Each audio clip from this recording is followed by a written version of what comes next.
लोणंद नगरीचे सुपुत्र, कर्मयोगी माजी आमदार कैलासवासी द. तथा नानासाहेब भंडलकर यांच्या कार्यकर्तृत्वाचा घेतलेला हा आढावा. लोणंद शहराच्या सामाजिक, शैक्षणिक व राजकीय जडणघडणीत ज्यांचे योगदान मोलाचे ठरले असे कैलासवासी दयाराम यशवंत उर्फ नानासाहेब भंडलकर हे एक दूरदृष्टीचे नेतृत्व होते. त्यांचा जन्म 16 जून 1905 साली लोणंद जिल्हा सातारा या ठिकाणी झाला. तत्कालीन ब्रिटिश राजवटीत रामोशी समाजाला गुन्हेगारी ठरवले जात होते. या अन्यायकारक सामाजिक व्यवस्थेचा परिणाम अज्ञान, दारिद्र्य व अशिक्षणात होत असल्याची जाणीव कैलासवासी नानासाहेबांना लहान वयातच आल्यामुळे त्यांनी शिक्षणालाच परिवर्तनाचे साधन मानून आपला जीवनमार्ग ठरवला होता. कैलासवासी नानासाहेब भंडलकर यांनी लोणंद येथील मराठी मुलांच्या शाळेत इयत्ता 7वीपर्यंत शिक्षण घेतले. त्यांना व्यायाम व कुस्तीची आवड असल्यामुळे ते शारीरिकदृष्ट्या सक्षम होते. स्वभावाने प्रामाणिक, कष्टाळू व ठाम करारी असलेल्या नानासाहेबांनी पुण्याच्या ट्रेनिंग कॉलेज फॉर मेल येथून शिक्षक पदाचे प्रशिक्षण पूर्ण केले. यासोबत त्यांनी धुळे येथील शेतीशाळा व लोणी काळभोर येथील ट्रेड बेसिक कोर्स पूर्ण केला होता. शिक्षणानंतर त्यांनी ब्रिटिश शासनाच्या शिक्षण विभागात शिक्षक म्हणून नोकरी स्वीकारली. 1925मध्ये त्यांचा विवाह सांगवी तालुका बारामती येथील गुणाबाई अडके यांच्याशी झाला. त्यांना 4 मुले व 4 मुली अशी 8 अपत्ये होती. सर्व मुलांना त्यांनी शिक्षण देऊन उच्च विद्या विभूषित केले होते. त्यांच्या मुलांनी स्वकर्तृत्वावर शासकीय सेवेत उच्चस्त पदेही मिळवली होती. शासकीय सेवेदरम्यान महाराष्ट्रभर प्रवास करताना कैलासवासी नानासाहेबांनी रामोशी समाजाची सामाजिक स्थिती जवळून पाहिली. रामोशी समाज विकासाच्या मुख्य प्रवाहात यावा यासाठी शिक्षणाशिवाय पर्याय नाही अशी ठाम भूमिका होती.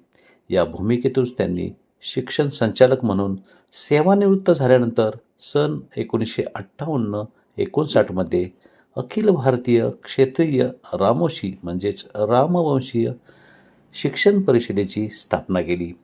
परिषदेच्या विविध अधिवेशनातून त्यांनी शिक्षणाचे महत्त्व प्रभावीपणे मांडले. आम्ही आजही चोरी करतो पण ती शिक्षणाची हे त्यांचे वाक्य समाजास प्रेरणादायी ठरले.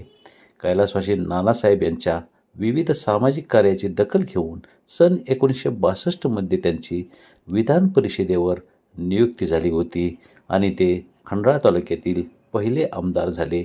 या नियुक्तीमध्ये स्वर्गीय यशवंतरावजी चव्हाण साहेबांचा मोलाचा वाटा होता.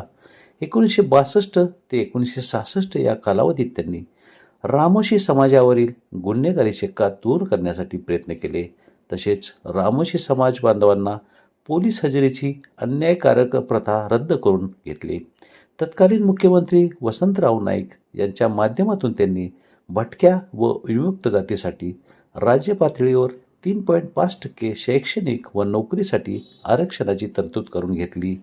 फलटण म्युनिसिपल काउन्सिल फलटण येथील आद्य क्रांतीवीर उमाजी नाईक यांच्या अर्धपत्राचे अनावरण समारंभ माननीय दयाराम यशवंत भंडलकर म्हणजेच आद्य क्रांतीवीर उमाजी नाईक यांचे चरित्रग्रंथाचे लेखक यांच्या शुभ हस्ते 3 फेब्रुवारी 1973 रोजी झाला होता. या कार्यक्रमाचे अध्यक्षस्थान भूतपूर्व फलटण संस्थानचे अधिपती माननीय मालोजीराजे नाईक निंबाळकर यांनी भूषवले होते. विधान परिषदेच्या सदस्यत्वाच्या काळात कैलासवासी नानासाहेब भंडलकर यांनी ब्रिटिश काउन्सिल डब्ल्यूमध्ये जाऊन कॅप्टन मॉकटिश यांनी लिहून ठेवलेल्या आद्य क्रांतीवीर उमाजी नाईक यांच्या जीवनावर आधारित इंग्रजी ग्रंथाचा मराठी अनुवाद केला. त्याचबरोबर इतर उपलब्ध पुस्तकांचा संदर्भ घेऊन आद्य क्रांतीवीर उमाजी नाईक यांचे चरित्र पुस्तकरूपी लिहून लोणंद येथील कैलासवासी कुंडलकर यांच्या प्रिंटिंग प्रेसमध्ये मुद्रित केलं. पुस्तकांच्या जवळजवळ 10,000 प्रती मराठी प्रती समाज बांधव, जिज्ञासू नागरिक व वाचकांना विनाशुल्क वाचनास उपलब्ध करून दिल्या. आद्य क्रांतीवीर उमाजी नाईक यांच्या या पुस्तकाचे प्रकाशन 30/12/1966 रोजी मौजे कासेगाव तालुका वाळवा जिल्हा सांगली येथे अखिल महाराष्ट्रीय क्षेत्रीय रामवंशीय शिक्षण परिषदेच्या अधिवेशनात कैलासवासी नामदार राजाराम बापू पाटील, तत्कालीन महसूल मंत्री, महाराष्ट्र राज्य यांच्या हस्ते झाले होते. लोणंद शहरातील सर्वधर्म समभाव पाणीपुरवठा योजना, ग्रामपंचायती स्वमालकीची इमारत अशी कार्य त्यांच्या दूरदृष्टीची साक्ष देतात. त्या माध्यमातून त्यांनी पाण्याची टाकी, लोणंद नगरपंचायतीची इमारत ही उभी करण्यामध्ये त्यांचा मोलाचा वाटा होता. लोणंद ग्रामपंचायतमध्ये त्यांचा योगदानही चांगलं राहिलं होतं. कैलासवासी नानासाहेब बंडलकर यांना आयुष्याच्या उत्तरार्धात झालेल्या शारीरिक अपघातामुळे कृतिशीलतेवर मर्यादा आल्या, तरी देखील त्यांनी कुटुंबाच्या पाठबळावर धैर्याने काळ लोटला. वृद्धापकाळाने त्यांचे दिनांक 24 ऑगस्ट 1984 रोजी वयाच्या 81व्या वर्षी निधन झाले. लोणंद शहरासाठी कैलासवासी नानासाहेब बंडलकर यांनी घडवलेला विकास, सामाजिक सलोखा हा त्यांच्या चिरंतन विचाराचा वारसा आजही स्टेशन चौक गणेशोत्सव मंडळ, लोणंद व लोणंद क्रीडा मंडळ लोणंद समर्थपणे पुढे चालवत आहे. त्यांच्या या शैक्षणिक व सामाजिक कार्याचा वारसा त्यांची नातवंडे आजही जबाबदारीने समर्थपणे चालवत आहेत. अशा या कर्मयोगी पुरुषास 41व्या पुण्यतिथी दिनी विनम्र असे अभिवादन. संकलन ॲडव्होकेट सुरेंद्रदादा बाळासाहेब बोर्डे, शब्दांकन मनोज पंढलकर, तर वाचन शशिकांत जाधव, ज्येष्ठ पत्रकार, लोणंद.